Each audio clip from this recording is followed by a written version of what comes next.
With me live now, our political panel, Republican strategist and Fort Bend County Republican Party Chair Bobby Eberle, alongside him, Republican strategist Whitley Yates. Great to see you both at the end of a historic week. Hey, Ed, good to be here. Whitley, ladies first, what's the highlight for you this week? I mean, there's so much to pick from in terms of the executive actions and just getting down to business. And you see this live look there, that little picture, on the, we'll go there as soon as the president starts speaking. He's in California, talking to people, many of them maybe didn't vote for him in Pacific Palisades. He was in North Carolina, these people who were forgotten by Joe Biden and Kamala Harris, but these pro-life activists who were pardoned as well. I mean, they were prosecuted and persecuted by the left, and Donald Trump is saying, not in my administration. I think that would be one of the highlights of this week. And to be honest, the American people have won. We went from a weak president to a working president, someone who hit the ground running, not only with executive orders, but actually going to the places where Americans need him most. And seeing that he did do a video message and had Vice President Vance at the March for Life continues to signal his, undying support of protecting precious and unborn innocent lives. Bobby, your thoughts on that? And what was the highlight for you? I mean, there's so much to pick from. I mean, they're taking on DEI in the federal government. People are now desperate, these bureaucrats, changing their job titles from, diversity officer to, chief blah, blah, blah, just so they can hide from Donald Trump. I don't think they're going to hide for long.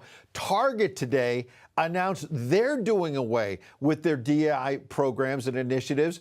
And they're in the very liberal home state of Tim Walz there in Minnesota, and they're giving in and saying enough of the woke agenda.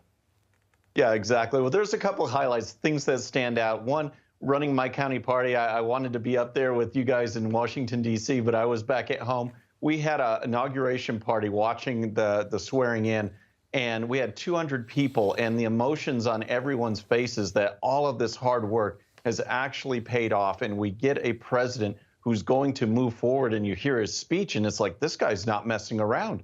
He's ready to go. And so when you see these actions on securing the border, birthright citizenship, DEI, it's just amazing, and it sent a signal that we are here, America first, and we're not afraid anymore of the left. Absolutely. I was listing all these things. I didn't even mention the border. I mentioned it earlier in the show, but you're right. There's a lot. That may be the most important thing of all, and say, we don't have a country without borders, as Donald Trump said over and over in the campaign. What about the mainstream media and their role? They're dwindling credibility. New York Times just ran this piece, What to Do When Your Son Goes MAGA. And it talks about a mom who was a vote for Harris mom, and her son goes MAGA. And the months leading up to the election, the Trump camp conducted a full court press, aligning Mr. Trump with a constellation of podcast hosts that they claim are sort of fringe, when in fact, these were the kind of people, I would argue, Whitley, these podcasters that actually reached out to these young men when nobody else was talking to them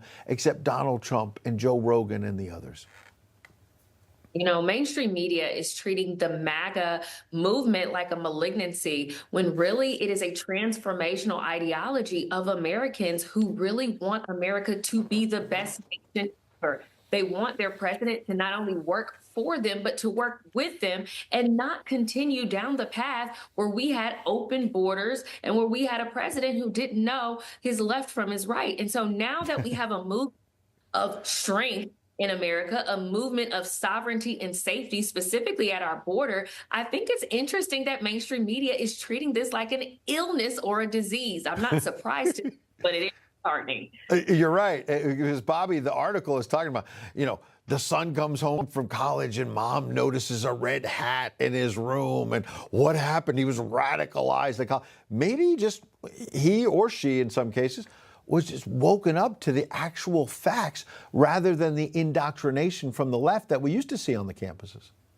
Exactly. And you think in this article they're going to end it with this huge intervention. We gotta help this kid. And whenever there is some kind of public service article, it always does it attacks the right. Hey, if you having problems with the Trump inauguration, it's never any people that when the Democrats win that we have a hard time with. There's no counseling sessions for us. There's no yell in the forest and scream at the top of your lungs. There's none of that. We just have to deal with it. But when Trump wins, when conservative values win, when America First agenda is put forward, the left just wails and gnashes teeth and tries to sing Kumbaya. It's like the worst thing ever that someone could actually be conservative.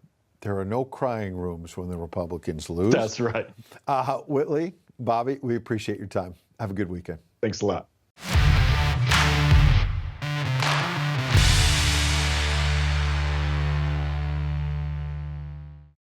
All right, friends, thanks again for tuning in. I really appreciate it. And before you go, please hit that subscribe button above. Once you do, tell your friends, share it, spread the word about the 13-minute news hour so we can keep growing. And for more great content, check out these videos right here, and I'll see you next time.